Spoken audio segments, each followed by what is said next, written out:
안녕하십니까? 이 방송은 2008학년도 6월 고2 전국연합학력평가 언어영역 듣기평가 안내녹음 방송입니다. 잠시 후 2008학년도 6월 고2 전국연합학력평가 1교시 언어영역 듣기평가 방송을 시작하겠습니다. 수험생 여러분은 편안한 마음으로 방송에 귀를 기울여 주시고 방송 담당 선생님께서는 스피커의 음량을 알맞게 조정하여 주십시오.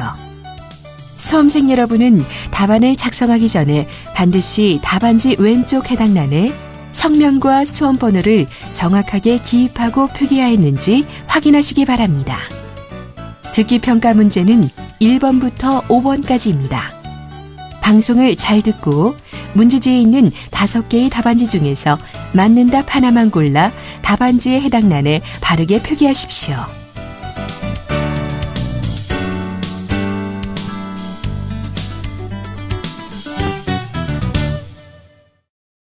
그러면 지금부터 1교시 언어영역 듣기평가를 시작하겠습니다. 1번부터 5번까지는 듣고 답하는 문제입니다. 방송을 잘 듣고 답을 하시기 바랍니다. 듣는 내용은 한 번만 방송됩니다. 1번. 이제 두 사람의 대화를 들려드립니다. 잘 듣고 물음에 답하십시오. 어서 오세요. 한국항공입니다.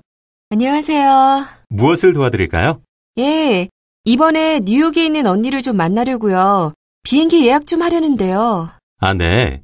퍼스트, 비즈니스, 이코노미석 중에서 어떤 좌석을 원하십니까? 이코노미석이면 좋겠어요. 그런데 비행기를 처음 타는 데다가 15시간이나 탈 생각을 하니까 걱정이 되네요. 비행기를 오래 타려면 자리가 편해야 할 텐데 어떤 좌석이 좋을까요? 예. 비행기 좌석 배치도를 보면서 설명해 드리겠습니다. 조용한 여행을 원하신다면 일단 날개 옆 좌석은 피하는 것이 좋습니다. 엔진 소음이 있고 날개에 가려 전망도 잘 볼 수 없거든요. 또 사람이 자주 드나들기 때문에 화장실 앞 좌석도 시끄러운 편입니다. 그런데 제가 좀 소심해서요. 아, 그러세요? 그러시다면 복도 측 좌석도 좋습니다. 옆 사람 눈치 보지 않고 드나들기 편하니까요. 하지만 안쪽 승객이 화장실에 갈 때마다 일어섰다 앉았다 하는 불편함은 있습니다. 그러면 어차피 밤에 갈 거니까 잠을 자기에 편한 곳으로 할까요? 비행 내내 방해받지 않고 수면을 취하려면 창가가 좋습니다. 바깥 경치를 내다볼 수도 있겠죠. 또 여기를 한번 보세요. 각 구역 맨 앞자리는 앞좌석과 멀리 떨어져 있어서 다른 좌석보다 더 넓은 느낌을 줍니다.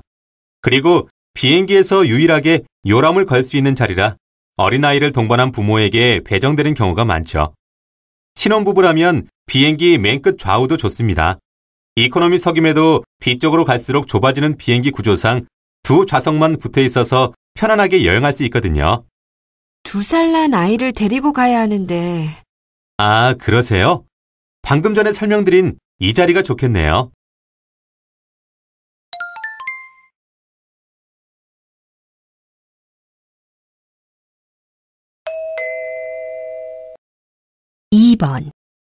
이번에는 교양 강연을 들려드립니다.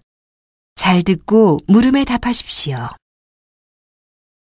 환경 파괴로 인해 서서히 온도 조절 능력을 상실해가는 지구. 지구 곳곳에서 이미 이상기후 현상이 발생하고 있는데요. 오늘은 좀 엉뚱한 이야기를 하나 해볼까 합니다.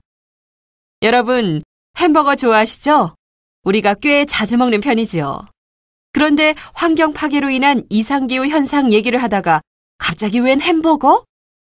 이상하죠? 아무 상관없어 보이는 이상기후 현상과 햄버거. 과연 이들은 어떤 관계가 있을까요? 햄버거는 두 쪽의 빵과 야채, 그리고 다진 고기로 만들어집니다. 1초마다 200개의 햄버거가 소비된다고 하죠. 우리가 잘 아는 한 햄버거 회사는 121개국에서 무려 29,000여 개의 매장을 운영하고 있다고 합니다. 이런 햄버거를 만들기 위해 고기가 필요하고 이 고기를 얻기 위해 소를 키워야 합니다. 또 이 소를 키우기 위해 숲을 태워 거대한 목초지를 조성해야겠지요. 이 목초지를 조성하기 위해 1970년대 말 중앙아메리카의 농토 3분의 2가 축산단지로 전환되었고 매년 남한 땅만큼의 목초지가 과도한 방목으로 인해 사막화되어 가고 있습니다. 소고기 100g, 즉 햄버거 1개를 만들기 위해 1.5평의 숲이 목초지로 전환되고 또 사라져갑니다. 2조각의 빵과 야채, 고기가 햄버거의 전부는 아닙니다. 햄버거를 만들기 위해 소를 키우고, 소를 키우기 위해 목초지를 만들고, 목초지를 만들기 위해 숲을 태우고, 사라진 숲으로 인해 지구의 온도가 올라가고, 결국에는 이상기후 현상이 나타나죠.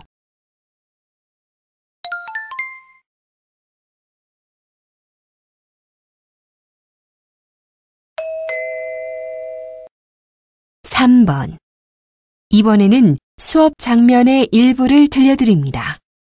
잘 듣고 물음에 답하십시오. 자, 이제 날씨가 슬슬 더워지는구나. 더울 땐 역시 시원한 수박 한 쪽이 제격이지. 너희들도 수박 좋아하니? 예! 그런데 선생님, 냉장고에 넣어놓은 시원한 수박은 맛있는데요. 시장에서 막 사온 미지근한 수박은 맛이 없거든요. 왜 그런가요? 우리 현아가 어제 미지근한 수박을 먹었나 보구나. 우리는 보통 과일을 먹을 때 무더운 여름이든 추운 겨울이든 과일을 차게 해서 먹곤 하지. 맞아요, 선생님. 과일은 차게 해서 먹어야 더 달게 느껴져요. 그래. 그렇다면 과일의 맛과 온도 사이엔 어떤 관계가 있을까? 우선 단맛에 대해 한번 알아보자. 설탕의 단맛을 100이라고 할 때 과당의 단맛 정도는 115에서 117, 포도당은 65에서 75 정도가 된단다. 과당과 포도당의 단맛 값이 일정하지 않은 이유는 단맛의 정도가 온도에 따라 변하기 때문이야. 거의 모든 과일에는 과당이 들어있고 이 과당은 설탕보다 더 단맛을 낸단다. 그러면 과일 속에 들어있는 과당 함량이 온도에 따라 변하기 때문에 단맛이 변하는 건가요? 그렇진 않아. 과일 속의 과당 함량은 언제나 일정하지. 과당에는 알파형과 베타형이 있는데 이 과당의 베타형이 알파형에 비해 3배나 단맛을 낸단다. 과일 속에 있는 과당의 베타형과 알파형 비율이 온도에 따라 변하기 때문에 같은 과일이라도 단맛의 차이가 생기는 거지. 그러면 선생님, 온도가 내려가면 알파형이 베타형으로 바뀌어서 과일 속에 베타형이 많아지고 반대로 온도가 올라가면 알파형이 많아진다는 건가요? 그렇지. 우리 현아가 잘 이해했구나. 그런데 그렇다고 과일을 너무 차갑게 하면 우리 혀의 감각이 둔해지기 때문에 오히려 단맛을 느끼지 못하게 된단다.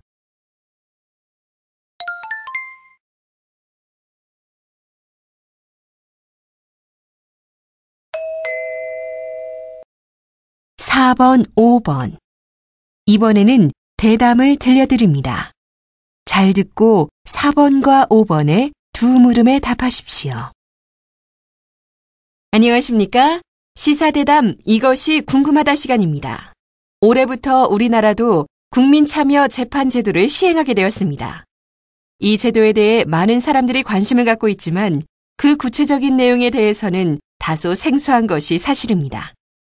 오늘은 사법개혁위원회 전문위원이신 김 박사님을 모시고 국민참여재판제도에 대해 알아보도록 하겠습니다. 박사님, 안녕하세요. 국민참여재판제도에 대해 우선 간략하게 말씀해 주시죠. 안녕하십니까. 국민참여재판제도는 법조인이 아닌 일반 국민들이 배심원 자격으로 형사재판에 직접 참여하는 제도입니다. 배심원들이 피고인의 유무죄를 판단하고 판사에게 평결을 권고하는 제도죠. 배심원제와 참심원제를 혼합한 형태로 한국형 사법참여제도라 할 수 있지요. 배심원이 유무죄를 판단한다고 하셨는데 그럼 배심원의 결정이 구속력을 가지는 건가요? 아주 중요한 질문을 하셨습니다. 결론부터 말씀드리면 그렇지 않습니다. 배심원의 평결은 권고적 효력을 가질 뿐이지 구속력은 없습니다. 법원은 배심 원단의 평결을 참고하되 그 평결을 따를 의무는 없다는 것이죠. 하지만 판사는 판결 선고 시 피고인에게 배심원의 평결 결과를 알려야 하고 배심원의 평결 결과와 다른 판결을 선고할 때에는 납득할 만한 이유를 설명해야 합니다. 그러니 배심원단의 평결을 무시할 수는 없는 거죠. 박사님, 그럼 모든 피고인들이 이 제도로 재판을 받게 되나요? 그렇지는 않습니다. 이 제도는 살인, 강도, 뇌물수수 등 중범죄 사건에 한정되어 적용됩니다. 또 그런 사건이라고 해서 무조건 국민참여재판 형식으로 진행되는 것은 아닙니다. 피고인이 국민참여재판을 원치 않으면 이 재판을 받지 않아도 되는 거죠. 그렇군요. 그럼 마지막으로 국민참여재판의 진행 절차에 대해 말씀해 주시겠습니까? 네, 간단히 설명드리겠습니다. 재판에 참여한 배심원은 유무죄에 관하여 평의하고 전원의 의견이 일치하면 그에 따라 평결하게 됩니다. 만장일치가 아닐 때에는 판사의 의견을 들은 후 다수결 원칙에 따라 유무죄를 평결합니다. 그리고 유무죄 평결 후에 배심원과 판사가 함께 형량을 토의하게 됩니다.